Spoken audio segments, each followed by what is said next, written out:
Hi friends, இன்றைக்கி cauliflower எறா தொக்கு எப்படி செய்யுதுன்னு பார்க்க போகிறோம். வாங்க இப்போ எப்படி செய்யுதுன்னு பார்க்கலாம். நம்ம காலிஃப்ளவர் ஒரு பூவில் பாதி பூ எடுத்துருக்கோம். அதை சுடுதண்ணில் போட்டு கொஞ்சமாக மஞ்சத்தூள் லைட்டாக எண்ணெய் ஊற்றி அதை நல்லா கொதிக்க வச்சு அதை எடுத்து தனியாக வச்சுருங்க.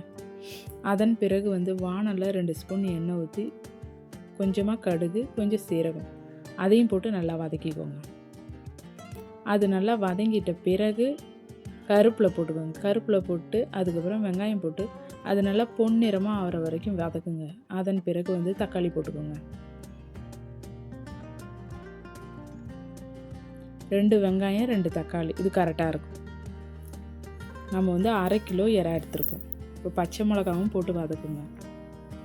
இது 1/2 கிலோ எறாவுக்கு இந்த அளவுகள்லாம் நான் சொல்லியிருக்கேன். 1 ஸ்பூன் ஜிஞ்சர் கார்லிக் பேஸ்ட்டு போட்டு நல்லா வதக்குங்க.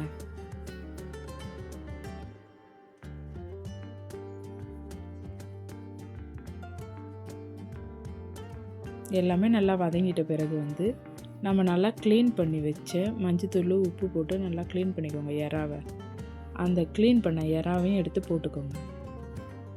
அதையும் போட்டு நல்லா வதக்குங்க.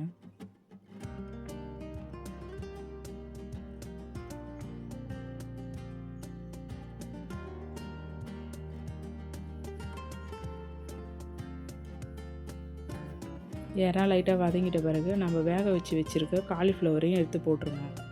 அது கூடயே சேர்த்து எல்லாத்தையும் சேர்த்து போட்டு வதக்குங்க.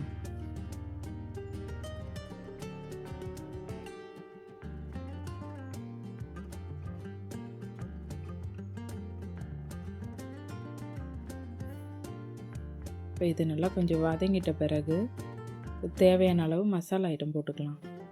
1/2 ஸ்பூன் மஞ்சத்தூள், 2 ஸ்பூன் குழம்பு மிளகாய் தூள் போட்டுக்கோங்க. போட்டு இந்த தூளோட பச்சை வாசனை போகிற அளவுக்கு வதக்குங்க.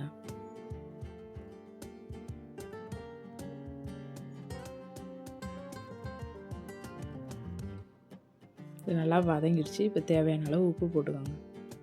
உப்பு போட்டு லைட்டாக வதக்கிட்ட பிறகு இந்த கிரேவிக்கு தேவையான அளவு தண்ணி ஊற்றிக்கோங்க. இப்போ நம்ம தோசைக்கு தான் இந்த கிரேவி செய்கிறோம். அதனால் கொஞ்சமாக தண்ணி ஊற்றிக்கோங்க. ரொம்ப தண்ணியாக தேவையில்லை. நம்ம தொக்கு தான் செய்கிறோம். அதுக்கு லைட்டாக ஒரு 1/2 டம்ளர் தண்ணி ஊற்றினாலே போதும். இப்போ 4 பேருக்கு தேவையான அளவு நம்ம செய்கிறோம். அதுவே கரெக்டாக இருக்கும் 4 பேருக்கு. அவ்வளோதான். இது அப்படியே கொஞ்ச நேரம் மூடி வைங்க. இந்த எறா, இந்த காலிஃப்ளவர் எல்லாமே நல்லா கலந்து வரணும். கொஞ்ச நேரம் மூடி வச்சுட்டு ஒரு 2 நிமிஷம் கழித்து ஓப்பன் பண்ணுங்கள். எல்லாம் கலந்து வந்துருச்சு பாருங்கள். மசாலா எல்லாம் எறாவுலேயும் காலிஃப்ளவர்லேயும் ஒட்டி நல்லா கலர்ஃபுல்லாக இருக்குது பாருங்கள். அவ்வளோதான், காலிஃப்ளவர் எறா தொக்கு ரெடி ஆயிடுச்சு. நம்ம கொத்தமல்லி போட்டு இறக்கிட வேண்டியது தான்.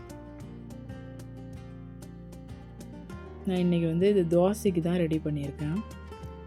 தோசை கல் தோசையாக சுட்டுக்கோங்க. நல்லா மெத்துன்னு கல் தோசை சுட்டு இந்த கிரேவி வச்சு சாப்பிட்டு பாருங்கள். சூப்பராக இருக்கும் டேஸ்ட்டு. இதே மாதிரி நீங்களும் செஞ்சு பார்த்துட்டு சொல்லுங்கள். சேனலை சப்ஸ்கிரைப் பண்ணுங்கள், வீடியோவை லைக் பண்ணுங்கள், ஷேர் பண்ணுங்கள்.